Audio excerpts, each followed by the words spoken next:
La fin du premier trimestre est souvent l'occasion de faire un premier bilan scolaire de son enfant. En cas de difficulté dans un domaine ou une matière en particulier, le soutien scolaire peut être une solution intéressante. La formule préférée des parents, ça reste les cours à domicile. C'est la formule la plus chère, mais qui a le plus de succès. Il existe aussi des prestataires de cours de soutien par Internet. Alors, au début, les services sont gratuits, puis deviennent payants en fonction des services qu'on leur demande.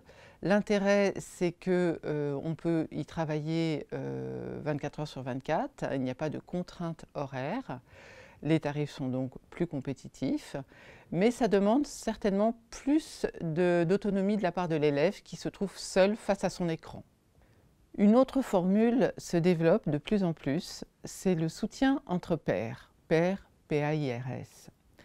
En fait, ce système désigne le cadre où les élèves s'entraident entre eux sans la présence d'un adulte ou d'un référent.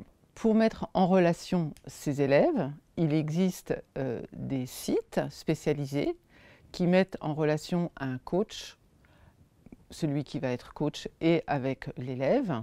Et puis parfois, les rôles peuvent s'inverser.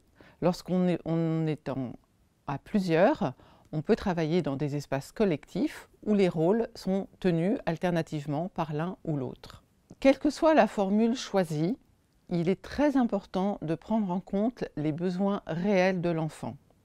Pour cela, il faut en parler avec ses professeurs.